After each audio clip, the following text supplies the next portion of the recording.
दोस्तों नमस्कार, स्वागत है आप सभी का हमारे इस यूट्यूब चैनल में। आज की वीडियो बहुत ही ज़्यादा खास होने वाली है। जैसा कि आप सभी को थंबनेल देखकर पता चल ही गया होगा कि आज मैं जो है आपको सॉल्व कराने वाला हूं जो सीजी सेट एग्ज़ाम का 2019 का जो पेपर हुआ था, जनरल पेपर, उसका क्वेश्चन पेपर जो है आज हम सॉल्व करेंगे। और इसमें हम देखेंगे पूरे यहाँ पर सभी क्वेश्चंस को। उससे पहले मैं आपको कुछ रूल्स बता देता हूँ। मेरे 2-3 रूल्स हैं, उनको आप जरूर फॉलो कीजिएगा और थोड़ा एक्सेप्ट भी कीजिएगा उस चीज को जिसको मैं बोल रहा हूँ। पहला ये चीज है कि दोस्तों देखिए, ऐसा नहीं होता कि हर इंसान हर चीज में आगे ही हो या फिर सभी सिलेबस में वो आगे ही हो। इस वजह से जो है मेरी मैथमेटिक्स में थोड़ी लूज पकड़ है, इसी वजह से मैं मैथमेटिक्स सॉल्व नहीं कर पाऊंगा। भले ही मैं आपको उसका आंसर बता दूंगा उस क्वेश्चन का, लेकिन मैं उसको सॉल्व नहीं कर पाऊंगा। ये पहला चीज हो गया दोस्तों। और दूसरा चीज मैं आपको बता दूं कि आपको पूरा वीडियो देखना होगा दोस्तों। क्या करते हैं पता है, लोग आते हैं 2-4 क्वेश्चन देखेंगे फिर चले जाएंगे। तो दोस्तों ऐसा नहीं, अगर आपको छोटा वीडियो चाहिए तो बताइए, मैं 5 क्वेश्चन 10 क्वेश्चन का ही बना लूंगा, पूरे ये सेट को सॉल्व नहीं करूंगा। लेकिन होता क्या है दोस्तों, यहाँ पर जो है थोड़ा सा देखते हैं फिर बोरिंग टाइप लगता है फिर चले जाते हैं, तो ये थोड़ा अच्छा नहीं लगता। और इससे वीडियो का जो है इमेज भी खराब हो जाता है, मतलब कि ज़्यादा लोगों तक नहीं जा पाती वीडियो। तो ये चीज़ एक हो गया, इसको आप थोड़ा हमारे साथ कोऑपरेट करेंगे तो अच्छा होगा मेरे ख्याल से। आप भी बताइएगा कमेंट बॉक्स में आपका क्या कहना है। और उसके बाद मैं थर्ड चीज बता दूं कि यहाँ पर आप हमारे चैनल को सब्सक्राइब नहीं करते हो यार। मैं देखा हूँ 97% हमारे जो एनालिटिक्स दिखाता है वीडियो का, उसमें मैं देखा हूँ कि 97% लोग हमारे चैनल को सब्सक्राइब ही नहीं किए हुए हैं। तो उसको सब्सक्राइब कर लीजिए ना, अगर आपको इन्फॉर्मेटिव लग रही है वीडियो, अगर लग रहा है कि अच्छा वैल्यू कंटेंट मिल रहा है। तो मेरे ख्याल से ऐसे कोई नहीं है कि जबरदस्ती आप सब्सक्राइब कीजिए, अगर आपको अच्छा लग रहा है तभी कीजिए। ओके, ये 3 चीजें जो है मैं आपको बता दिया। उसके बाद मैं आपको लेके चलता हूं दोस्तों हमारे इस क्वेश्चन की ओर। जैसा कि आपके सामने यहाँ पर ये पीडीएफ दिख रहा होगा, ये है दोस्तों 2019 का सेट। कौन सा है आप देख पा रहे होंगे यहाँ पर। सेट की बात करूं तो यहाँ पर 2019 का ये सेट है। यहाँ पर तो नहीं दिख रहा है फिलहाल मेरे को, तो 2019 का सेट है और सेट ए है। तो यहाँ पर आप देख पा रहे हैं। उसके बाद हम चलते हैं, यहाँ पर 1 घंटा का होने वाला है पूरा ये जो आंसर शीट के लिए आपका एग्जाम जो होगा वो मैं 2022 के लिए यहाँ पर प्रिपेयर करवा रहा हूँ आपको। आप जो है कोई भी देख सकते हैं, प्रीवियस ईयर के यहाँ पर वीडियो है बोल के आपके लिए इंपॉर्टेंट ही होगा, कोई भी ईयर में देखेंगे फिर भी। तो यहाँ पर हम देखते हैं पहला क्वेश्चन की ओर सीधा बिना टाइम वेस्ट किए हुए। और चलिए दोस्तों चलते हैं। आप सबके वजह से ही मैं यहाँ पर आपके लिए वीडियो लेकर आ रहा हूँ ताकि आपको यहाँ पर आसानी हो पढ़ने में अपने जीवन में। तो यहाँ पर देखिए दोस्तों, यहाँ पर हिंदी में मैं बता देता हूँ आपको। दो स्टेशनों ए और बी के बीच की दूरी 778 किलोमीटर है। एक ट्रेन ए बी के बीच की दूरी 84 किलोमीटर प्रति घंटा की दर से तय करती है और वापस बी से ए 56 किलोमीटर प्रति घंटा की दर से आती है। उसकी पूरी यात्रा औसत चाल क्या होगी? क्या होगी इसकी पूरी औसत चाल, यहाँ पर आपको निकालना होगा। तो दोस्तों मैं आंसर आपको बता देता हूँ। आंसर सी है दोस्तों, ये आंसर सी है और यही है जो इसका आंसर है। बढ़ेंगे नेक्स्ट यहाँ पर क्वेश्चन की ओर। तो यहाँ पर बोला जा रहा है fill the blank to complete the series. श्रेणी पूर्ण करने हेतु रिक्त स्थान भरिए बोल रहा है। तो क्या है इसका रिक्त स्थान हम देखते हैं यहाँ पर। तो दोस्तों यहाँ पर आप देखिए ऑप्शन में यहाँ पर दिख रहा है आपको। यहाँ पर मैं आपको बता दूं दोस्तों, इसका आंसर जो है वो है, आप कमेंट बॉक्स में जरूर बताइएगा कौन सा है इसका आंसर। तो और यहाँ पर मैं आपको बता देता हूँ आंसर इसका ए है, 812 इसका आंसर है। बढ़ते हैं नेक्स्ट क्वेश्चन की ओर। यहाँ पर आप देख पा रहे होंगे 500 संख्या वाले कस्बे में 500 संख्या वाले कस्बे में 285 हिंदी बोलने वाले हैं और 212 मराठी बोलने वाले हैं, 127 इंग्लिश बोलने वाले हैं और 20 हिंदी और अंग्रेजी पर मराठी नहीं बोलने वाले हैं और 29 हिंदी और मराठी पर अंग्रेजी नहीं बोलने वाले और 35 अंग्रेजी और मराठी पर हिंदी नहीं बोलने वाले तथा शेष 50 इसमें से एक भी भाषा नहीं बोलने वाले लोग हों।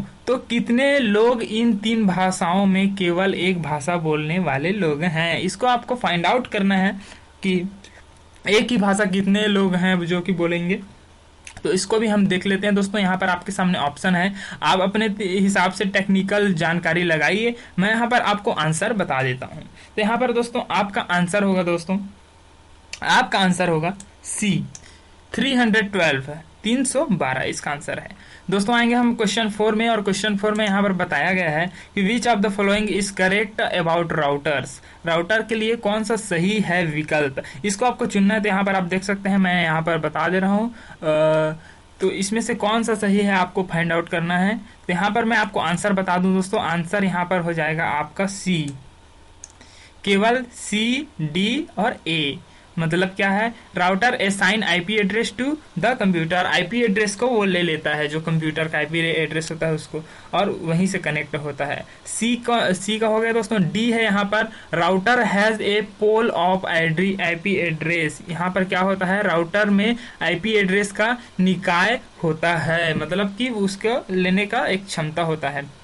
ए का बता दो, राउटर कनेक्ट्स मल्टीपल नेटवर्क्स, वो विभिन्न नेटवर्क के साथ कनेक्ट हो सकता है, बहु नेटवर्क के को जोड़ता है। तो यहाँ पर हो जाएगा दोस्तों सी, डी और ए। बढ़ेंगे नेक्स्ट क्वेश्चन की ओर। तो दोस्तों यहाँ पर आपको पूछा गया है, when A procedure allow 36% on the retailer price of his product he earn about profit 8.8%, what would be the profit percent of commission is reduced by 24%। यहाँ पर हिंदी में भी हम पढ़ लेते हैं, किसी सामान पर एक उत्पादक खुदरा मूल्य पर 36% छूट देता है, तो उसे 8.8% का लाभ होता है। लाभ हो गया, उसका लाभ प्रतिशत क्या होगा यदि छूट को 24% कम किया जाए। तो दोस्तों यहाँ पर कौन सा इसका आंसर होगा, इसको आपको निकालना है। ये टेक्निकल जानकारी, आपको गणित वाला है ये क्वेश्चन। इसमें हम बता दें दोस्तों, यहाँ पर इसका बी आंसर होगा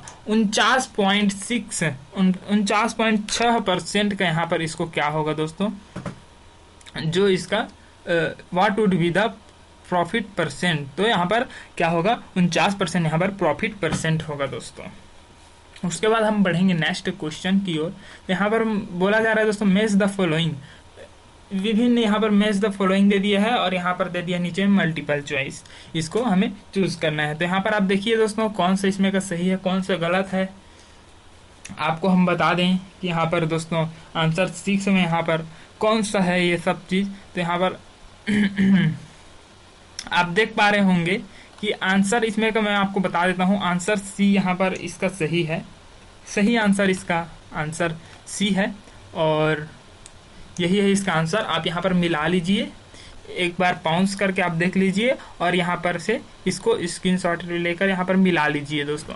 बढ़ेंगे हम नेक्स्ट क्वेश्चन की ओर। तो विच of the following is not a research of hypothesis. Hypothesis का यहाँ पर कौन सा, इसमें से कौन सा अनुसंधा परिकल्पना नहीं है, परिकल्पना नहीं है बोल रहा है। तो यहाँ पर हम देखेंगे आंसर 7 का। तो आंसर 7 के यहाँ पर हो जाएगा दोस्तों आंसर सी, ये हो जाएगा इंटरैक्शनल हाइपोथेसिस, यही है दोस्तों इसका सी आंसर है 7 का। बढ़ेंगे दोस्तों नेक्स्ट क्वेश्चन की ओर। तो यहाँ पर आप देख सकते हैं, anaerobic digestion convert biomass into, मतलब एनारोबिक डाइजेशन बायोमास को परिवर्तित करता है, किसके द्वारा।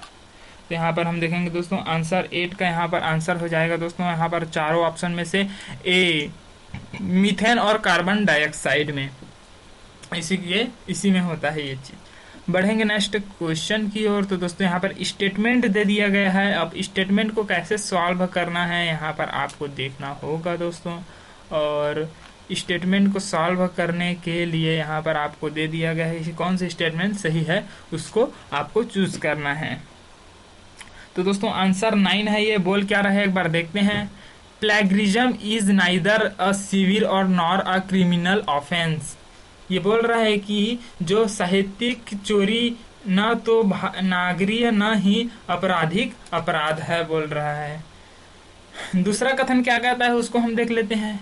साहित्य चोरी गैर कानूनी है, गैर कानूनी बताया गया है इसमें, ये गैर कानूनी बता रहा है और ये चोरी नहीं है बोल रहा है, ना तो नागरिक की चोरी है बोल रहा है, ना ही आपराधिक चोरी है, ये दोनों दायरा में नहीं आती बोल रहा है। थर्ड स्टेटमेंट क्या बोलता है दोस्तों, यहाँ पर साहित्यिक चोरी अनैतिक है।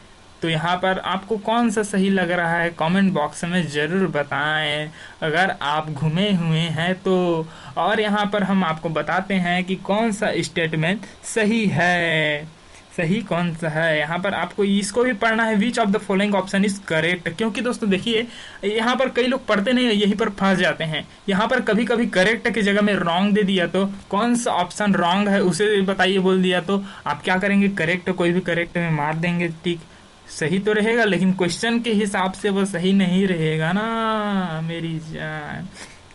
तो यहाँ पर देखिए, यहाँ पर आपको ऑप्शन जो है बहुत मैं भी वेट करवाता हूँ आपको। आंसर यहाँ पर आपका हो जाएगा यार सी है यहाँ पर आंसर आपका, और ये बिल्कुल थर्ड और फर्स्ट है, मतलब कि ये साहित्यिक चोरी अनैतिक है यही बताया गया है, और ना तो नागरिक और ना ही आपराधिक अपराध है। ओके, बढ़ेंगे नेक्स्ट यहाँ पर क्वेश्चन की तरफ। Which of this can not put into non experimental research, इसमें से किसको अप्रायोगिक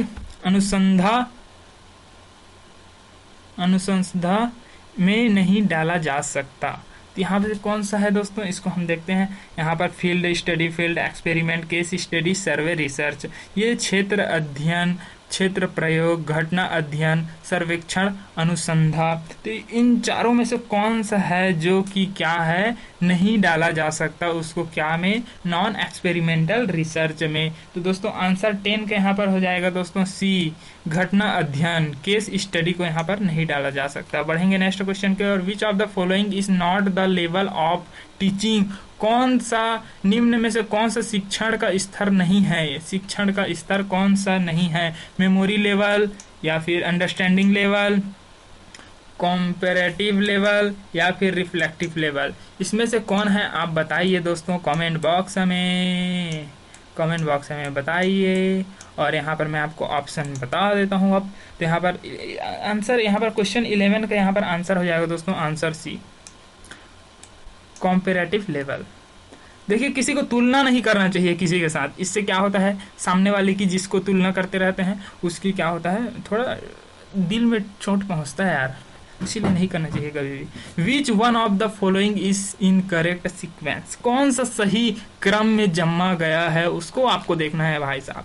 तो यहाँ पर आप देखिए 4 ऑप्शन है यहाँ पर। तो यहाँ पर ज्ञान, बोध, विशेषज्ञ, विशेषण, संश्लेषण, उपयोग, मूल्यांकन, इस प्रकार से बहुत जमा गया है। इसको आप पढ़िए और पढ़कर कमेंट बॉक्स में आंसर दीजिए। अगर आपको लगता है कि कोई आंसर मैं गलत बोल रहा हूं तो उसको आप जरूर बोल सकते हैं। और उसके बाद बीच बीच में आपको ऐसे क्वेश्चन भी दूंगा जिसको ऑप्शन में बताऊंगा नहीं, उसको आपको बताना है कमेंट बॉक्स में। ओके ठीक है ना। हाँ, आंसर यहाँ पर 12 का यहाँ पर आंसर हो जाएगा दोस्तों बी, बी है इसका answer. Knowledge, comparison, application, analysis, synthesis, evolution, तो इस प्रकार से कुछ इसका जो है होता है। बढ़ेंगे नेक्स्ट क्वेश्चन की ओर। ये तो बड़ा ही संध्या में क्वेश्चन है। Direction of question number 13 to 17, ये बोल क्या रहे हैं उसको आपको समझना होगा। प्रश्न संख्या 13 से 17 तक के लिए निर्देश। 4 देशों PQRS का हथियार पर खर्च कुछ वर्षों में नीचे दर्शाया जा। क्वेश्चन एक बार और हम पढ़ते हैं, क्या है question. Direction of question number 13 to 17, मतलब 13 से 17 तक क्या करना है, ये क्वेश्चन का ये जो एक दे दिया गया है इसी के आधार पर वो क्वेश्चन बना हुआ है। 4 देशों PQRS का हथियारों पर खर्च कुछ वर्षों में मिलियन डॉलर में नीचे दर्शाया गया है, मिलियन डॉलर में खर्च हुआ है। तो कितना कितना हुआ है, 60 मिलियन डॉलर यहाँ पर, तो किसी का 50 मिलियन डॉलर, यहाँ पर 40 मिलियन डॉलर। इसको आपको देखना है। और उसके बाद इसके नीचे में आप देखिए क्या दिया गया है। यदि यह मान लिया जाता है कि जो देश हथियारों का अधिक विशेष निवेश करता है वह असुरक्षित महसूस करता है, विदेशी मुद्रा की कमी होती है, राजनीतिक क्या है, अस्थिरता का सामना करना करता है, पड़ोसी देशों में के साथ रिश्ते बिगड़ते हैं तथा आर्थिक प्रगति बाधित होता है, तब निम्नलिखित प्रश्नों का उत्तर दीजिए। वाह क्या क्वेश्चन है, व्हाट क्वेश्चन। इंग्लिश में पढ़ देता हूँ यार एक बार समझने के लिए। If it is assumed that the country investing much on army feel unsafe, losing foreign exchange, facing political instability, distorting relationship with neighboring countries, and their economic process being hampered, then answer following question।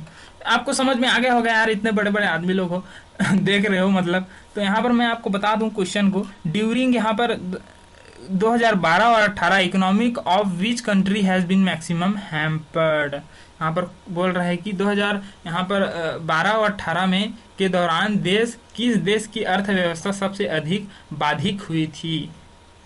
तो बाधित कौन सी देश की हुई थी, इसको तो आपको देखना पड़ेगा जी। और इसको आप देखकर हमें बताइए दोस्तों। और 13 का मैं यहाँ पर बता देता हूँ, आंसर है क्यू। तो यहाँ पर क्यू का हैम्बर्ड हुआ था।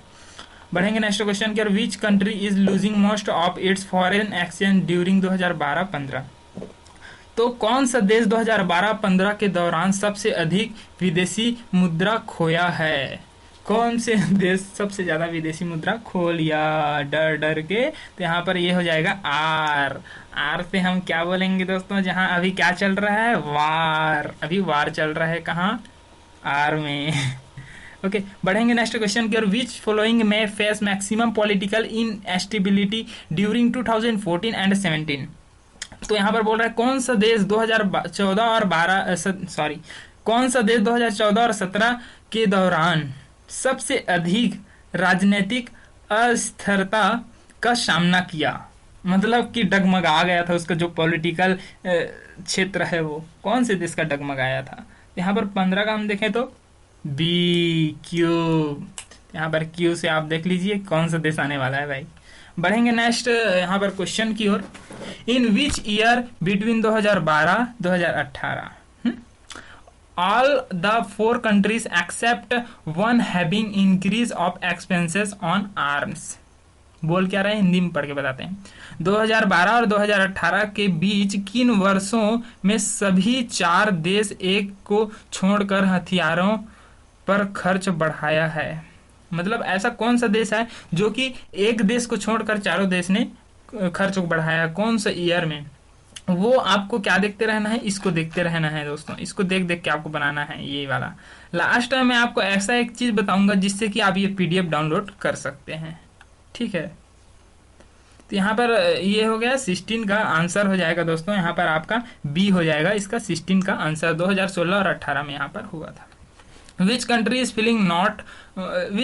feeling most unsafe during 2015 and 2018। तो यहाँ पर बोल रहा है कौन सा देश 2015 और 2018 के दौरान सबसे अधिक असुरक्षित महसूस कर रहा था। असुरक्षित कि हम लोग को कोई ठोक ठोकी देगा तो यहाँ पर हम देखते हैं कौन सा ऑप्शन है। यहाँ पर 17 का ऑप्शन दोस्तों आपको बताना है, अब इसको आप कमेंट बॉक्स में बताइए। इस आपको यहाँ पर चेक करने के लिए मैं यहाँ पर आपको ये दिखा देता हूँ। ये आप पढ़ लीजिए एक बार यहाँ पर रुक कर, और ये आप देख लीजिए यहाँ पर एक बार, ये देख लीजिए आप कि कौन सा देश है। और यहाँ पर मैं आपको ये भी एक बार बता देता हूँ, इसको आप पॉज करके देख लीजिए। और फिर अब हम चलते हैं नेक्स्ट क्वेश्चन की ओर। ये वाला आपको बताना है भाई 17 का। Which country is feeling most unsafe during 2015 and 2018। इसका आंसर मैं आपको बता दूंगा अपने कम्युनिटी पोस्ट में। ओके खुश हो गए ना, बस। तो चलिए दोस्तों आपको मैं नेक्स्ट क्वेश्चन लेके चलता हूँ। कहाँ तक का था ये, 17 तो यहाँ पर क्वेश्चन अभी हमने सॉल्व किया है। उसके बाद ये क्या बोला जा रहा है, फॉर विजिबली इम्पेयर्ड कैंडिडेट्स, केवल दृष्टि बाधित उम्मीदवारों के लिए, दृष्टि बाधित उम्मीदवारों के लिए यह है। तो इसको आप पढ़ना चाहेंगे तो पढ़ सकते हैं, मैं इसको छोड़ देता हूँ, ठीक है। जो लोग दृष्टिबाधित उम्मीदवार अगर कोई देख रहे होंगे तो कमेंट बॉक्स में बताना कि हमें भी ऐसा वीडियो चाहिए, तो मैं आपको क्या करूँगा दोस्तों, मैं आपको इसको प्रोवाइड करवा दूंगा या फिर मैं इसका वीडियो बनाऊंगा आपके लिए फिर अलग से। तो कहाँ तक है यार भाई, कहाँ से कहाँ यहाँ पर पता है कि नहीं, देख लेते हैं।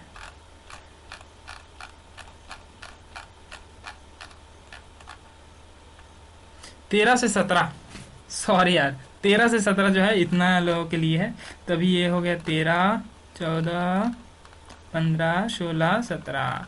अब आ जाते हैं हम यहाँ पर, यहाँ से फिर आपके लिए है ये, the foundation of all scientific research is, foundation of all scientific result is, सभी वैज्ञानिक अनुसंधानों का आधार क्या है, क्या चीज ऐसा है जो आधार है उनका सिर्फ। तो यहाँ पर हो जाएगा दोस्तों डी, डिफाइनिंग कॉन्सेप्ट, संप्रदायों को परिभाषित करना, यही उनका क्या है दोस्तों, आधार है। आधार का मतलब क्या होता है, नींव। बढ़ेंगे नेक्स्ट क्वेश्चन की ओर। रीड द फॉलोइंग स्टेटमेंट, आपको फॉलोइंग स्टेटमेंट का क्या करना है, बस रीड करना है यार। टीचिंग इज सोशल एक्ट, शिक्षण एक सामाजिक क्रिया है। टीचिंग इज पर्सनल एक्ट, शिक्षण एक व्यक्तिगत क्रिया है। लर्निंग इज सोशल एक्ट, अधिगम एक सामाजिक क्रिया है। लर्निंग इज पर्सनल एक्ट, अधिगम एक व्यक्तिगत क्रिया है। आपको देखना है, आप इसमें का चूज करना है कौन सा सही है। तो आप यहाँ पर चूज कर लीजिए, यहाँ पर देखिए स्क्रीनशॉट रोक लीजिए, पॉज कर लीजिए, आप चूज कर लीजिए। उसके बाद यहाँ पर आकर आप टिक कर लीजिए कौन सा है, कमेंट बॉक्स में बताइए सीधे। और यहाँ पर देखिए कौन सा क्वेश्चन है, 19 क्वेश्चन है, तो 19 का आंसर कौन सा हो जाएगा दोस्तों, 19 का आंसर हो जाएगा बी, ए और डी। तो ए और D, teaching is social act और लर्निंग इज सोशल एक्ट, मतलब ये सामाजिक है, सब मिलाकर सामाजिक है। बढ़ेंगे नेक्स्ट क्वेश्चन की ओर। Consider the assertion and reason and select the correct code given below.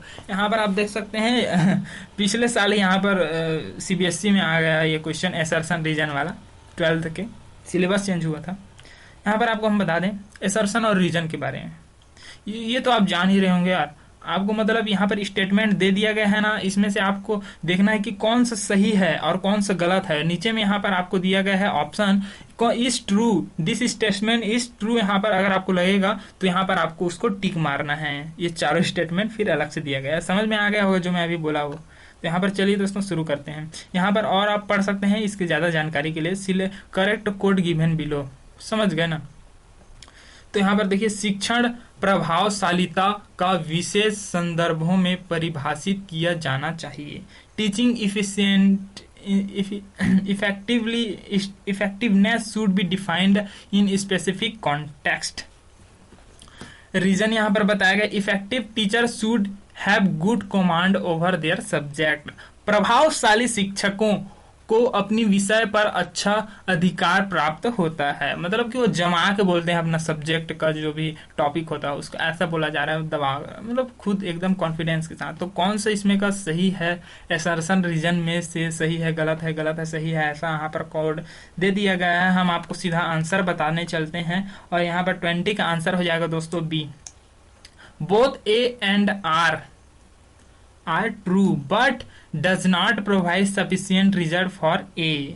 बोल क्या रहा है, दोनों सही तो हैं, ये दोनों ऑप्शन सही है, असर्शन भी सही है और रीजन भी सही है, लेकिन ए आर का जो है यहाँ पर सफिशिएंट उसका क्या दे दे रहा है, ये रीजन दे दे रहा है। एक सफिशिएंट मतलब उसका क्या दे दे रहा है, प्रस्तुत कर दे रहा है, तर्क प्रस्तुत कर दे रहा है आर वाला में, लेकिन ए वाले में कोई तर्क प्रस्तुत कर ही नहीं रहा है। इसीलिए यहाँ पर यही ऑप्शन को हम मार देते हैं।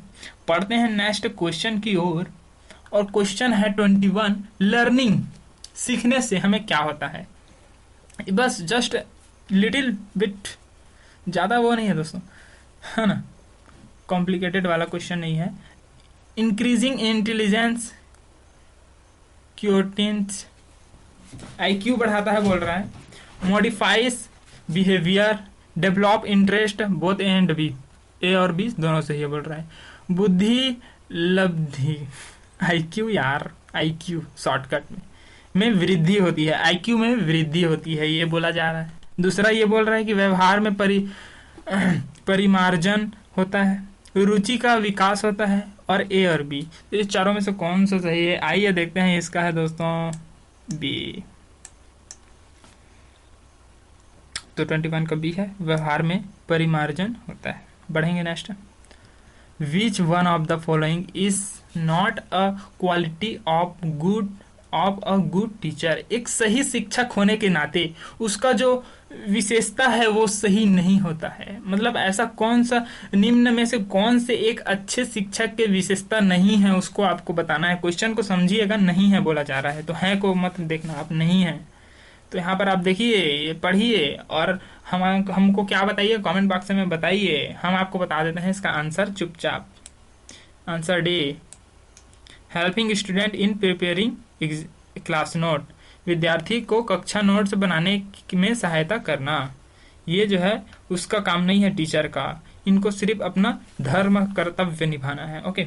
कॉम्प्रेंशन राइटिंग आपने बहुत ज्यादा सुना ही होगा। कॉम्प्रेंशन राइटिंग आपको क्या करना है दोस्तों, ये पूरा होल जितना भी ये पैराग्राफ दिया गया है इसको पढ़ना है, और पढ़ने के बाद 23 से 27 तक जितने भी क्वेश्चन है वो सबको सॉल्व करना है, जो कि ये पैराग्राफ में उसका आंसर छुपा हुआ है। ये पूरे पैराग्राफ है, इसमें उसका क्या छुपा हुआ है, आंसर छुपा हुआ है। तो ये जो PDF है उसको मैं थोड़ा छोटा कर देता हूं ताकि आप स्क्रीनशॉट ले पाए।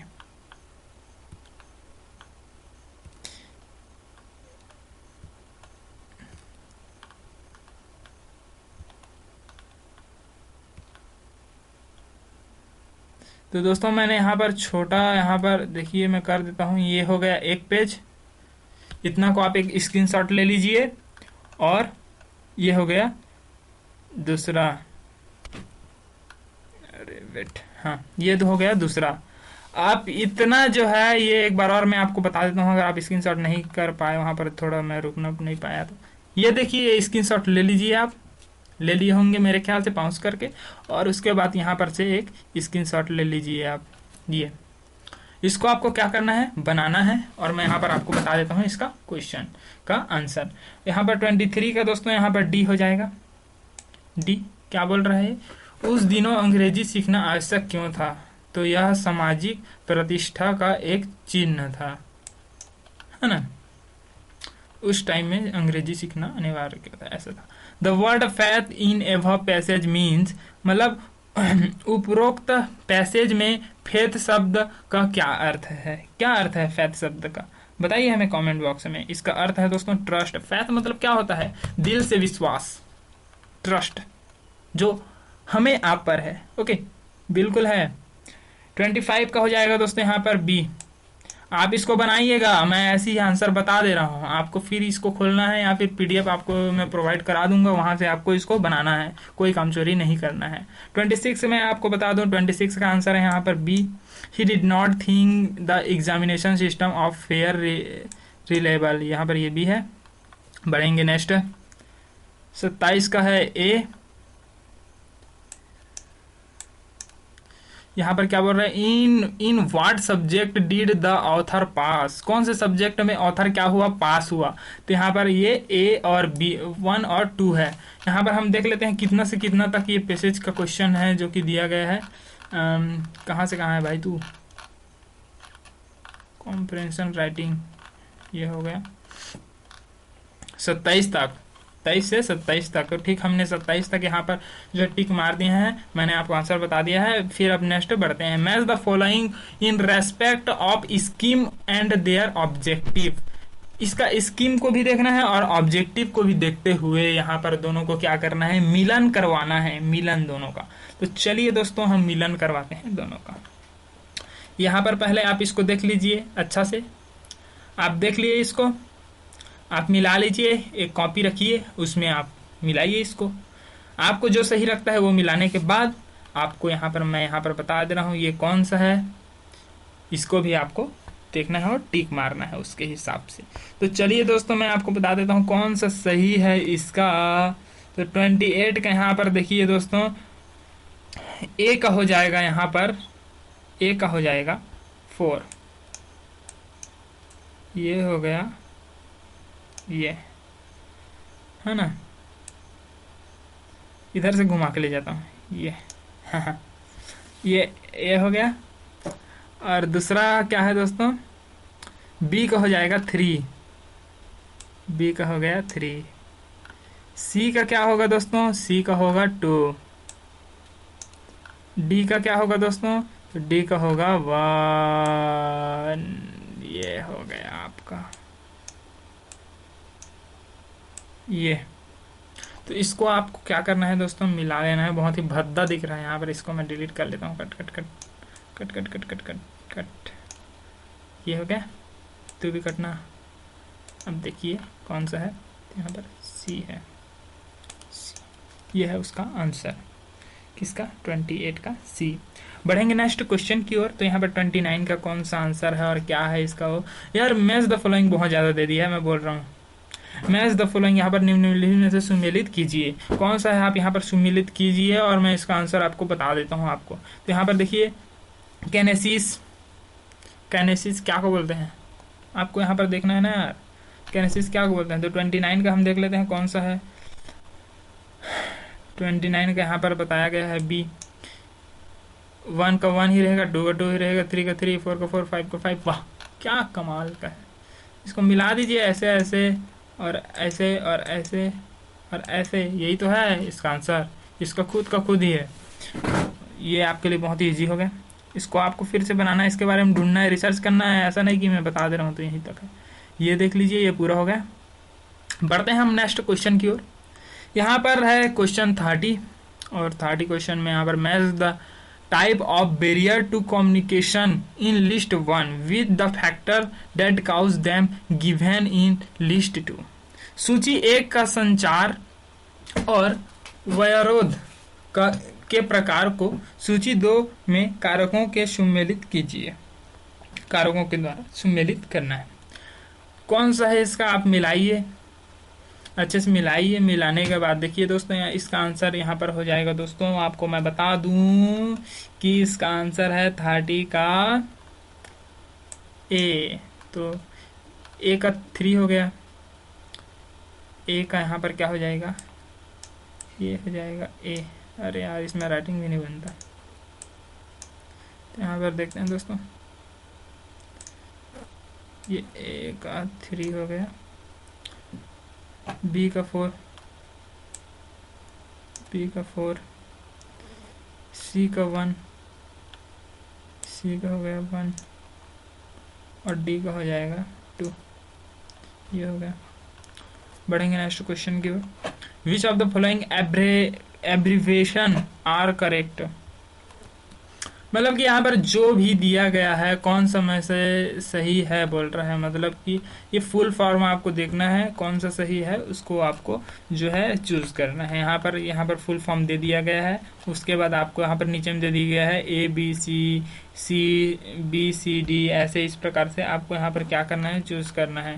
तो यार आपको मैं ऐसे ही बताते रहूँगा तो समझ में नहीं आएगा आपको। आपको इसको क्या करना है, आपको इसको पूरा रिसर्च करना है। देखिए स्क्रीनशॉट मार लीजिए आप इसको,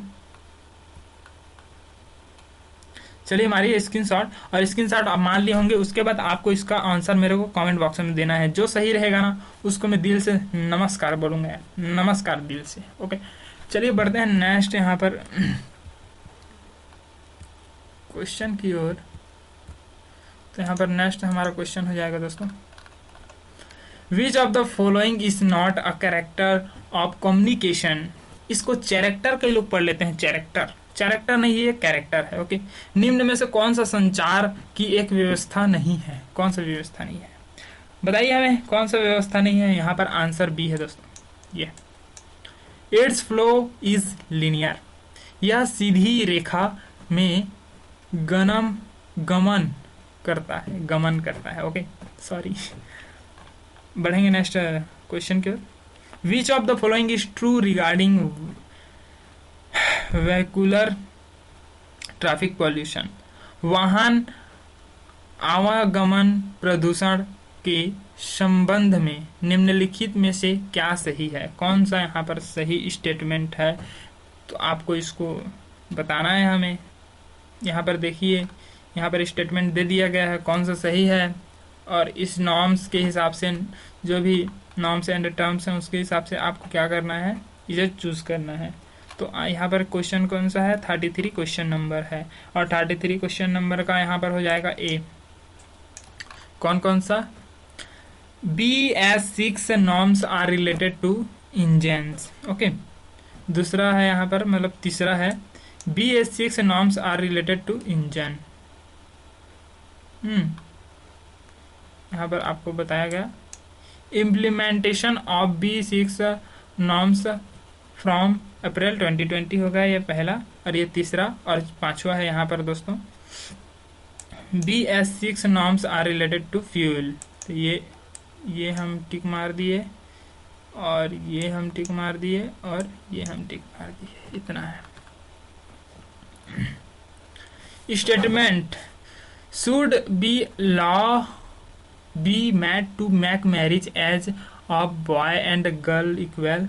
क्या बोल क्या रहे हैं? कथन बोल रहा है, ये स्टेटमेंट बोल रहा है कि क्या लड़कों एवं लड़कियों के विवाह का उम्र समान रखने के लिए कानून बनाना चाहिए। क्या बनाना चाहिए? आपका क्या करना है जनता? कमेंट बॉक्स में जरूर बताएं क्या कहना है आपका, बनाना चाहिए क्या? यहाँ पर हमें देख लेते हैं पहले इस एग्जाम में आए हुए इसके ऑप्शन को, उसके बाद हम जो है अपना राय देंगे खुद का। ओके, आप भी दीजिएगा अपना राय, बनाना चाहिए क्या? तो यहाँ पर इसका राय, yes boy and girls are equal in the society.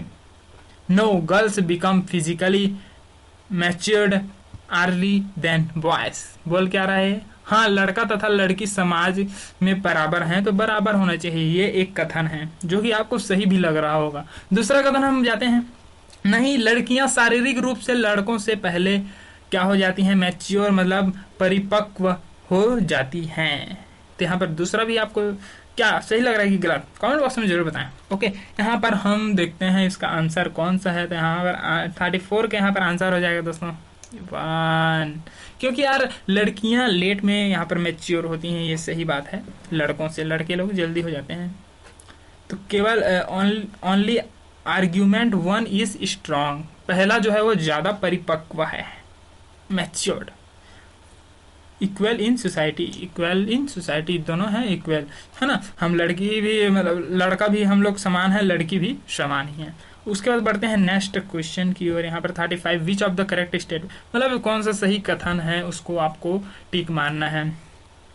तो यहाँ पर आप पढ़ लीजिए कौन सा आपको सही कथन लग रहा है दोनों में। Team communication should be more informal and sometimes formal. दल संप्रेषण अधिकतर अनौपचारिक व कभी कभी औपचारिक होता है, कभी कभी औपचारिक होता है। बी का हम पढ़ लेते हैं, personal communication should be more formal and sometimes informal. व्यक्तिगत संप्रेषण अधिकतर औपचारिक व कभी कभी अनौपचारिक होता है। तो ये दोनों स्टेटमेंट में से कौन सा सही है उसको आपको क्या करना है, टिक करना है। तो यहाँ पर आपको 35 का हो जाएगा दोस्तों डी, दोनों गलत है। ये दोनों क्या है? गलत, गलत। अरे मत मिटा भाई इसको। चल, तो ये हो गया। बढ़ते हैं नेक्स्ट क्वेश्चन के।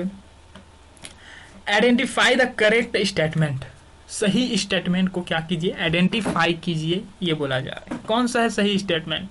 आइए पढ़ते हैं। After independence to a revamp the whole education system, Radhakrishnan education commission was established in the year 1948 to 49।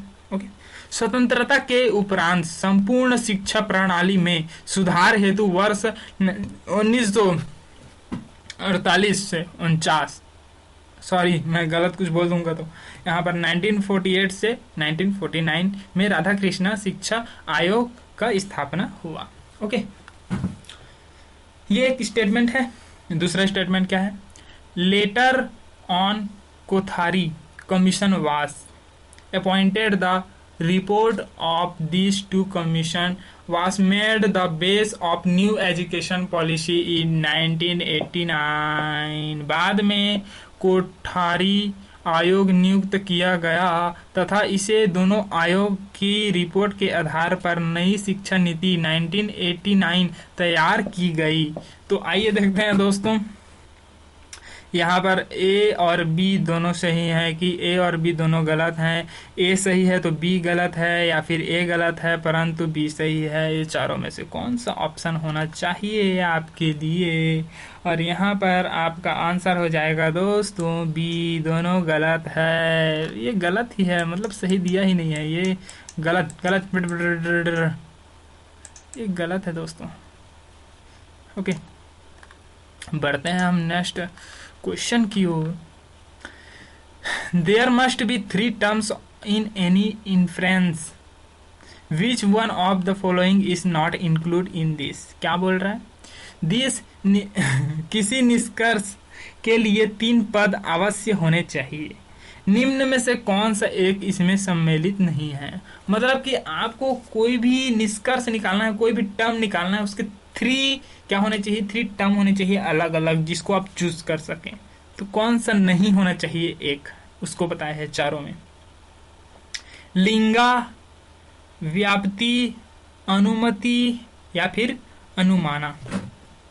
तो ये देखिए, लिंगा, व्याप्ति, अनुमति या फिर अनुमान, ये चारों में से कौन सा नहीं होना चाहिए? बहुत ही अच्छा प्रश्न है आपके लाइफ के लिए भी यहाँ पर।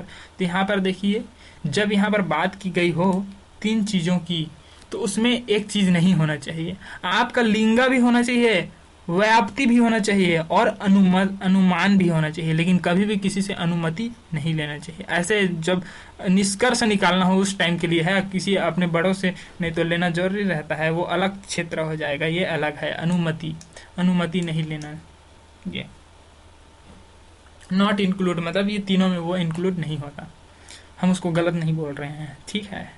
विच are included in digital initiative in higher education, बोल क्या रहा है? उच्चतर शिक्षा के लिए डिजिटल पहलों में क्या सम्मिलित किया जाता है? क्या किया जाता है? Start online course, telecasting, high quality education program through DTH channel.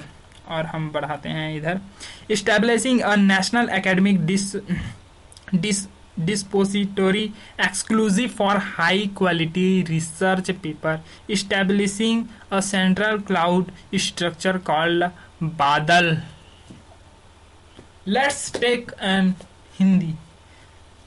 Online पाठ्यक्रमों की शुरुआत, DTH चैनल के द्वारा उच्च गुणवत्ता शिक्षा कार्यक्रमों के टेलीकास्टिंग, उच्च गुणवत्ता अनुसंधान पेपरों के लिए विशेषकर नेशनल एकेडमिक डिपोजिटरी की स्थापना, सेंट्रल काउंसिल स्ट्रक्चर जिसे बादल कहा जाता है की स्थापना। कौन सा इसमें से सही है? आपको बताइए, कौन सा ऐसा 3 ऑप्शन है जो कि सही है या फिर क्या है, बताइए आप। हम बता देते हैं आपको आंसर। इसका आंसर जो है वो एक ही होगा, जो कि है डी। क्या क्या है? बादल का क्या करना? स्थापना करना, बादल का स्थापना करना, ये हो गया एक। दूसरा है ए, तो ऑनलाइन पाठ्यक्रम शुरू करना। तीसरा हो गया बी, यहाँ पर DTH चैनल के द्वारा उच्चतर गुणवत्ता वाले प्रोग्राम आपको चलाना चाहिए। Description of environment as it exist in nature is what is? Hindi. प्रकृति में उपस्थित पर्यावरण का वर्णन है। क्या है वर्णन? बताइए हमें, क्या है वर्णन? बताइए हमें क्या है वर्णन। तो इसका आंसर हो जाएगा दोस्तों इन्वायरमेंटल इन्वेस्टिंग, पर्यावरण इन्वेस्टिंग इसका आंसर हो जाएगा। बढ़ेंगे नेक्स्ट क्वेश्चन की ओर। Biodiversity conservation does not include, जैव विविधता संरक्षण की में सम्मिलित नहीं है। क्या सम्मिलित नहीं है? बताइए हमें। तो इसमें सम्मिलित नहीं है दोस्तों ये क्लोनिंग विविधता। इसका हम क्या बताए थे? ए है, और इसका क्लोनिंग विविधता। याद में रखते रहना है थोड़ा थोड़ा। ये देखिए आपका आ गया यहाँ पर रीजनिंग टाइप थोड़ा question. If in a certain language knowledge is coded as this, how is how is, क्या बोल रहा है यार, HEURISTI heuristic coded in this language, in that language, क्या बोला जाएगा। ये नंबर, अगर नॉलेज का ये नंबर निकल रहा है तो हॉरिस्टिक का क्या नंबर निकलेगा, इसको आपको निकालना है। और बिल्कुल सरल है, इसको मैं जान रहा हूँ थोड़ा थोड़ा। जैसे कि आपको पता है कि यहाँ पर इन लोगों को आपको समझना होगा कि के का 2 क्यों दिया गया है, के का 2 क्यों दिया गया है। आपको ये समझ में आ जाएगा तो आपको ये भी समझ में आ जाएगा कि हॉरिस्टिक का यहाँ पर कौन सा हम चूज करें। वैसे तो मैं आपको बता देता हूँ, आप अपने हिसाब से निकालते रहिएगा। इसका ये इसका आंसर। बढ़ेंगे नेक्स्ट क्वेश्चन की ओर। Education is ancient time was normally imparted orally and included memorization of Vedas and Dharmashastra. Later on subject with were taught include, क्या बोल क्या रहे। प्राचीन काल में सामान्यतः शिक्षा मौखिक रूप से प्रदान की जाती थी तथा वेद व धर्मशास्त्रों का संपूर्ण समर्पण किया जाता था। बाद में जो विषय बढ़ाए जाने लगे वे हैं, कौन से विषय बढ़ाए जाने लगे, तो आइए देखते हैं उन विषयों को। यहाँ पर है ग्रामर, संस्कृत एंड एंथ्रोपोलॉजी, व्याकरण, संस्कृत और ज्योतिष्य, इन 3 सब्जेक्ट को। ओके, यहाँ पर आपको हम एक चीज और बता दें कि यहाँ पर संस्कृत का व्याकरण किसने लिखा था, पदिनी ऐसा कुछ है उसका नाम, उन्होंने व्याकरण लिखा था। Okay, which of the following is are true about e Pragati. आपने सुना ही होगा यार, ये नाम कहाँ नहीं सुनेंगे आप, पूरे देश में चल रहा है। ई प्रगति ई प्रगति के विषय में निम्न में से क्या क्या सत्य है, क्या क्या इसमें से सत्य है वो आपको बता देना है चुपचाप। यहाँ पर आप देखिए 4 ऑप्शन दिया गया है, चारों ऑप्शन आपको पढ़ना है दोस्तों। जैसे कि मैं बता देता हूँ पढ़ के एक बार। It is comprehensive scheme of e governance which provide service to the citizen of Andhra Pradesh. यह ई गवर्नेंस का एक व्यापक योजना है जो आंध्र प्रदेश के नागरिकों को सेवाएं देता है। ओनली आंध्र प्रदेश के लोगों को, ऐसा ये बोल रहा है फर्स्ट ऑप्शन। दूसरा ऑप्शन क्या बोल रहा है उसको देखते हैं।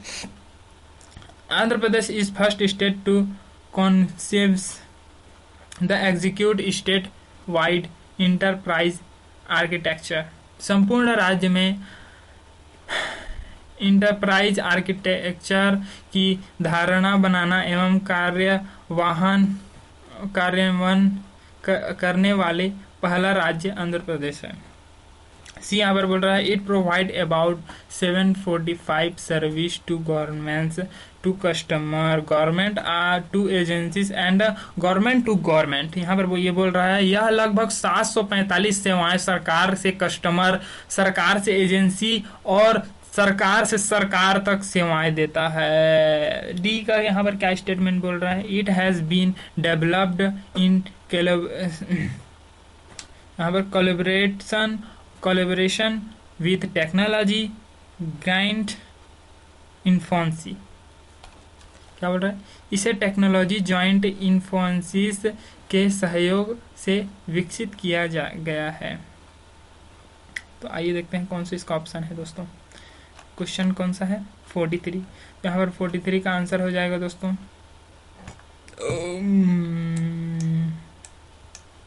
ए। यहाँ पर 43 का आंसर हो गया। बढ़ते हैं नेक्स्ट क्वेश्चन की ओर। The University Grant Commission was constituted on recommended of.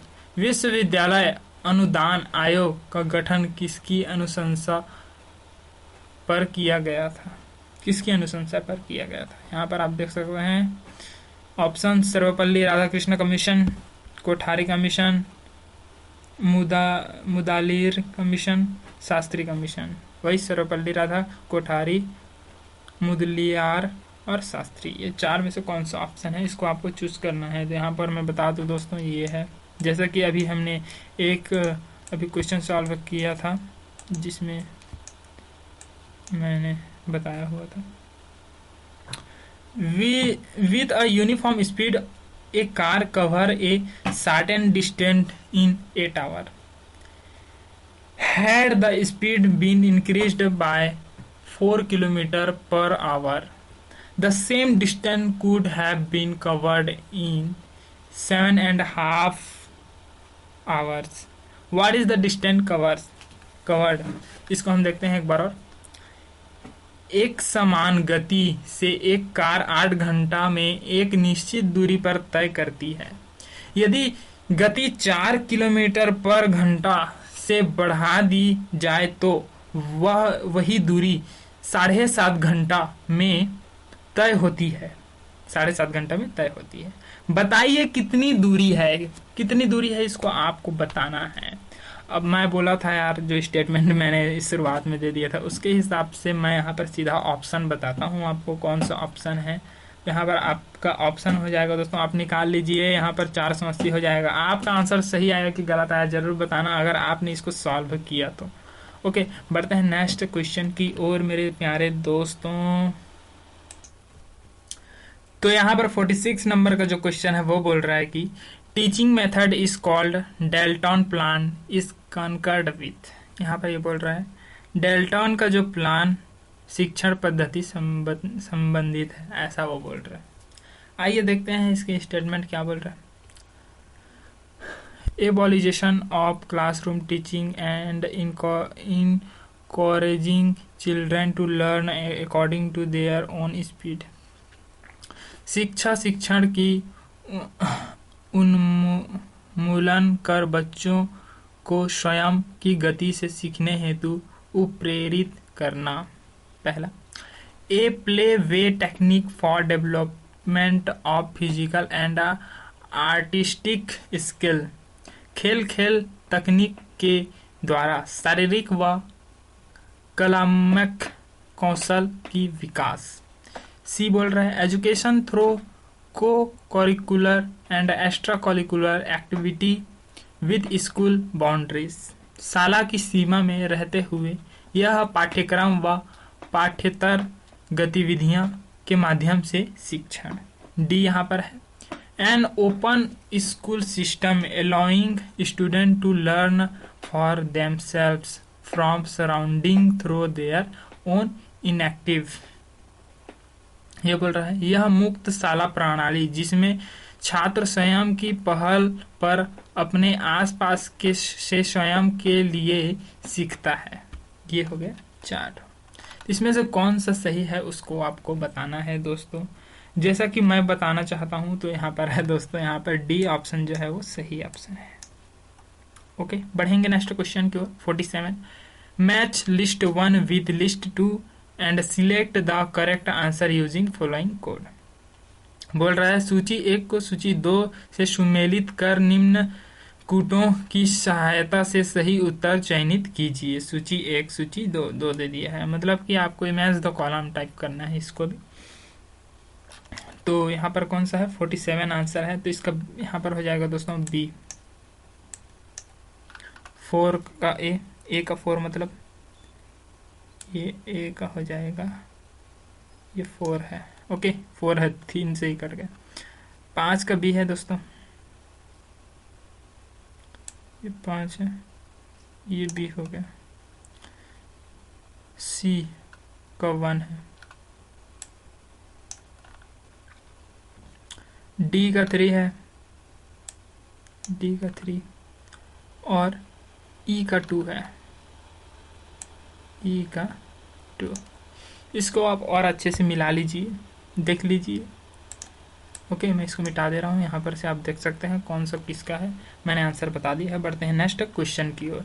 Next question यहाँ पर बोला जा रहा है दोस्तों, following is given a statement followed by 3 argument 1 2 3 choose the correct alternative to decide which of them are strong argument. Strong argument, नीचे एक कथन और उसके बाद 3 तर्क 1 2 3 दिए गए हैं। सही विकल्प चुनिए जो ये बताए कि मजबूत तर्क कौन सा है। मजबूत तर्क, स्टेटमेंट यहाँ पर दे दिया गया है और यहाँ पर आर्ग्यूमेंट दिया गया है उसका। Okay, should mercy death B legalised, all those who are suffered from terminal disease be allowed to end their lives if they so desire। क्या इच्छा मृत्यु वैध है, अर्थात जो अन्य रोग से पीड़ित हैं उन्हें यदि इच्छा हो तो अपनी जिंदगी खत्म कर देना चाहिए। ये एक सोचने वाली बात है। आप तड़प रहे हैं अपनी जिंदगी में, इसको सिलेबस से ना लेके अपने विचार से सोचिए। आप तड़प रहे हैं अपनी जिंदगी में, आपको कुछ परेशानियां हैं, मतलब कि आपका जो हेल्थ है वो आप अनहेल्दी हैं, तो क्या आपको आप मरना पसंद है? आपको मरना पसंद है तो सरकार की नजर से क्या आप मर सकते हैं? ये बोला जा रहा है। तो आर्ग्यूमेंट इसमें देखिए क्या है। आर्ग्यूमेंट बहुत ही अच्छा क्वेश्चन है।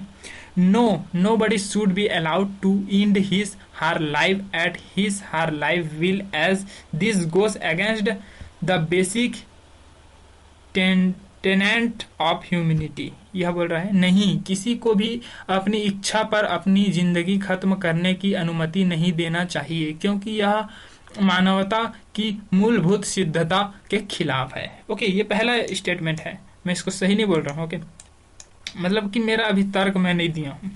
दूसरा यहाँ पर ये बोल रहा है yes patient undergoing terrible suffering and having absolutely no chance to recovery should be liberated from suffering through mercy death. बोल ये रहा है हाँ, रोगी जो भयानक बीमारी से गुजर रहे हों और उन्हें आरोग्य लाभ की कोई संभावना नहीं है तो उन्हें इच्छा मृत्यु देकर मुक्त कर देना चाहिए। ये दूसरा बोल रहा है। थर्ड स्टेटमेंट क्या बोलता है? No even mercy death is a sort of killing and killing can never be legalised. ये बहुत ही एक सोचने वाली बात। नहीं, इच्छा मृत्यु एक प्रकार की हत्या है और हत्या को कभी वैध ठहराया नहीं जा सकता। ओके, मतलब मारना, किसी को मारना ही यहाँ पर आपके लिए क्या है? हत्या हो जाता है। तो उसको हम क्या कर सकते हैं? वैध नहीं ठहरा सकते। लीगलाइज्ड, लीगल है बोल के नहीं बोल सकते, ऐसे बोल रहा है थर्ड स्टेटमेंट। फोर्थ स्टेट मतलब अब यही बोल रहा है यहाँ पर, आपको 4 ऑप्शन दे दिए गए है, इसी में से आपको चूज करना है। नॉन इज स्ट्रॉन्ग, ये जो तीनों तर्क आपने देखे, ये तीनों तर्क जो है कोई जो है मजबूत नहीं है, ये बोल रहा है, ये बोल रहा है। उसके बाद दूसरा क्या बोल रहा है दोस्तों? केवल तर्क 1 और तर्क 3 ही मजबूत है, ऐसा बोल रहा है। तीसरा क्या बोल रहा है? केवल तर्क 2 ही मजबूत है और सभी तर्क तीनों मजबूत हैं, ये भी बोल रहा है डी। तो हम देखते हैं कौन सा तर्क क्या है। आपको क्या लगता है कमेंट बॉक्स में जरूर बताएं, अपना राय बताएं। मैं तो ऑप्शन का आंसर बता ही दूंगा, लेकिन अपना राय बताएं कौन सा सही है। और जो हमारे इंडियन कॉन्स्टिट्यूशन के हिसाब जो रखा गया है, क्या रखा गया है आपको पता तो चल ही गया होगा दोस्तों। आंसर 3 ये वाला। तो यहाँ पर हम देखेंगे कहाँ पर है इसका आंसर। आई थिंक सॉरी, ये नहीं है। अरे एक मिस्टेक हो गया। आइए बताते हैं हम आपको कौन सा सही है। तो 48 का यहाँ पर सही है दोस्तों। आंसर 2 यहाँ पर सही है। Yes patient undergoing terrible suffering and having absolutely no chance to recovery should be liberalised from suffering through mercy death, यही बोल रहा है। तो आंसर 2 जो है वो सही है इसमें का। ज्यादा कठोर उसी में है जो स्ट्रांग बना रहा है वर्ड को। ओके, बढ़ते हैं नेक्स्ट क्वेश्चन की ओर। Autonomy in higher education implies freedom in policy making, sir, curriculum development, finance, administration। उच्च शिक्षा में स्वायत्तता का अर्थ निम्न में से स्वतंत्रता होती है। नीति निर्धारण, पाठ्यक्रम विकास, वित्त, प्रशासन। देखते हैं दोस्तों कौन है इसका आंसर। तो इसका आंसर हो जाएगा दोस्तों 20, कैरिकुलम डेवलपमेंट, पाठ्यक्रम विकास। अब ये आखिरी और लास्ट क्वेश्चन है। इससे पहले आप हमारे चैनल को सब्सक्राइब कर लीजिए और वीडियो को लाइक कर दीजिए। ऐसे ही वीडियो आपको मिलते ही रहेंगे अगर आप इसमें प्यार देंगे। ओके, बढ़ते हैं हम नेक्स्ट। ये क्या है? Below is given A statement followed by 3 courses of action numbered 1, 2 and 3। Choose which action locally follow the statement. नीचे दिए कथन एवं उसके पश्चात 3 कार्य योजनाएं क्रमांक 1, 2 और 3 दिए हैं। ऐसी योजना छाटों जो तार्किक रूप से कथन के अनुरूप हो। समझ गए? स्टेटमेंट यहाँ पर दे रहा है और कोर्स ऑफ एक्शन आपको जो है देखना है। Nuclear power can not make a country secure, ये क्या बोल रहा है? परमाणु ऊर्जा देश को सुरक्षित नहीं रख सकती बोल रहा है। अब यहाँ पर कोर्स ऑफ एक्शन देखिए, जो कार्य योजना है। We must stop further expenses on increasing our nuclear power, परमाणु ऊर्जा को बढ़ाने हेतु खर्च हमें बंद कर देना चाहिए। ओके, ये पहला पॉइंट है। दूसरा, we should involve a non nuclear system of security, सुरक्षा के लिए हमें एक गैर परमाणु ऊर्जा प्रणाली का विकास करना चाहिए। थर्ड बोल रहा है, nuclear should be kept as deterrent, परमाणु शक्ति को निवारक के रूप में रखना चाहिए। मतलब ये क्या कह रहा है? लास्ट वाला ऑप्शन ये बोल रहा है कि कंट्री को सिक्योर बनाता है, ऐसा कुछ इसका कहना है, यही मानसिकता के साथ। तो आप देखते हैं दोस्तों, ये इसमें से कौन सी स्टेटमेंट यहाँ पर सही होता है, आप बताइए कमेंट बॉक्स में। हम इसको वेट कर रहे हैं, आप जल्दी से लिखिए कि ए है, बी है, सी है, डी है, जल्दी से। चलिए ठीक है, मैं आपको बता देता हूं आंसर बी। आंसर कौन सा है? बी। ये लास्ट वाला है, तो ये देखिए यही है, यही है वो, यही। अब आइए देखते हैं कौन कौन सा है आंसर। बी बोले तो 2 और 3, we should involve non nuclear system of security, nuclear should be kept as deterrent. ये 2 ऑप्शन है दोस्तों, जिसको आपको देखना है।